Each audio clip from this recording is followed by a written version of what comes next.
Audiens, kali ini ketemu sama aku Arif dalam segmen Kata Dia dari Kacamata Pria. Kali ini aku di sini akan menggantikan mas-mas yang kemarin itu karena mas-mas yang itu lagi lasik. Topik kekerasan belakangan ini menjadi topik yang sangat hot, apalagi setelah kasus yang dialami oleh Lesti Kejora mencuat. Ya, seperti yang kita tahu, Lesti Kejora mengalami kekerasan dalam rumah tangga yang dilakukan oleh suaminya yaitu RB alias Rizky Bilar. Kabar pilu yang dialami L Kejora ini menjadi sangat hot karena menjadi perhatian emak-emak seluruh Indonesia Raya. Ya gimana enggak? Lawong. Kisah cinta Lesti Kejora dan Rizky Bilar ini sudah menjadi perhatian semenjak mereka bertemu di sebuah acara televisi. Hingga kemudian mereka melenggang ke pelaminan. Semuanya menjadi topik yang sangat hot dan sangat ramai diikuti oleh emak-emak di seluruh Indonesia. Seolah jadi kisah pasangan hidup yang too good to be true, segala hal tentang rumah tangga Lesti dan Rizky Bilar ini dikemas dengan romansa yang selalu mendulang jutaan views ketika dijadikan sebuah konten. Tapi ada tapinya nih, kisah cinta manis keduanya tersebut seketika berubah setelah negara api menyerang. Saat Lesti tiba-tiba melaporkan suaminya dengan laporan KDRT atau kekerasan dalam rumah tangga.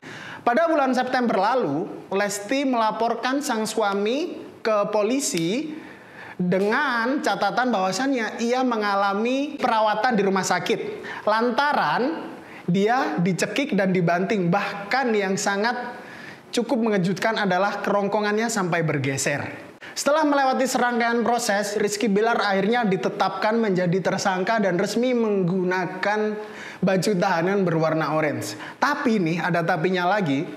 Lesti justru dikabarkan mencabut laporannya atas kasus kekerasan tersebut. Dan secara mengejutkan, ia menyatakan bahwasannya ia telah memaafkan suaminya tersebut dan memberikan kesempatan kedua. Dari sini kita tahu bahwasannya Aldi Taher was right, teman-teman. Yaitu Lesti sayang Rizky Bilar. Rizky Bilar sayang.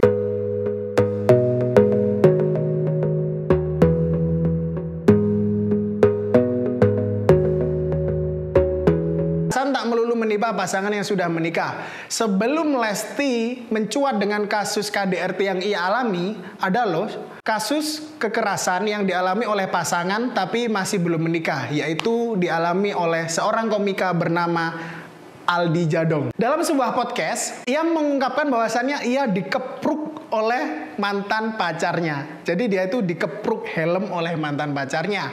Sampai-sampai dia mengalami luka dan jahitan yang cukup banyak di kepalanya.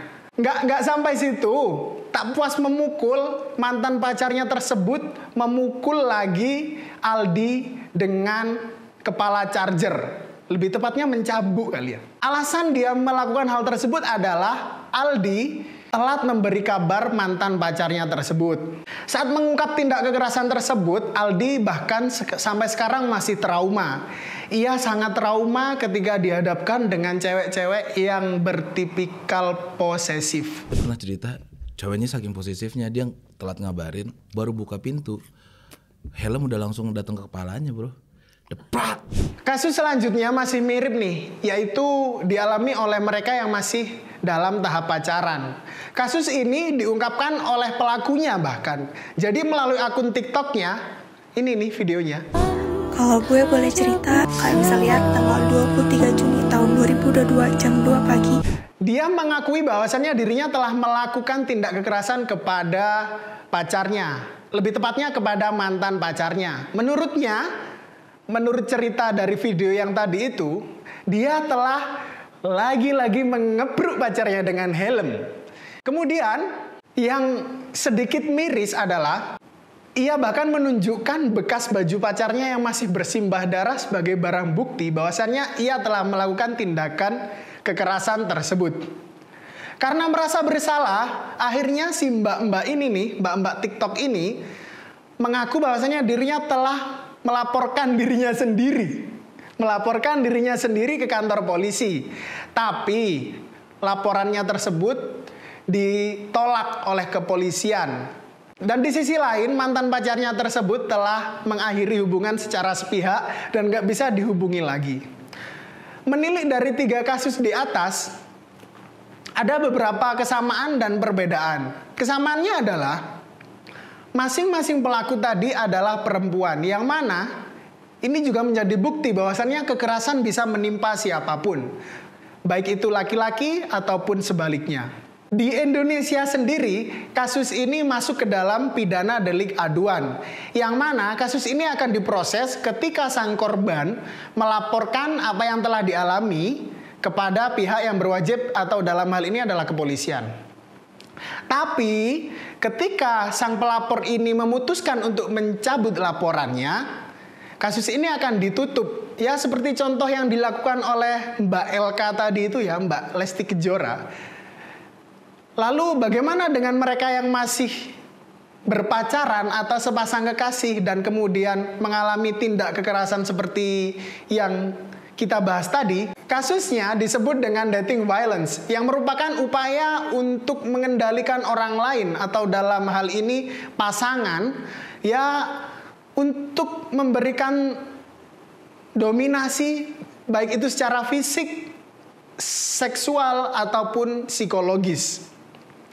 Dan tentu saja yang menyebabkan tingkat bahaya yang tertentu. Pengertian dating violence tersebut disampaikan oleh Pak Wolfe dan Weckerle dalam jurnalnya yang berjudul Dating Violence in Adolescence, Theory, Significance, and Emerging Prevention Initiatives.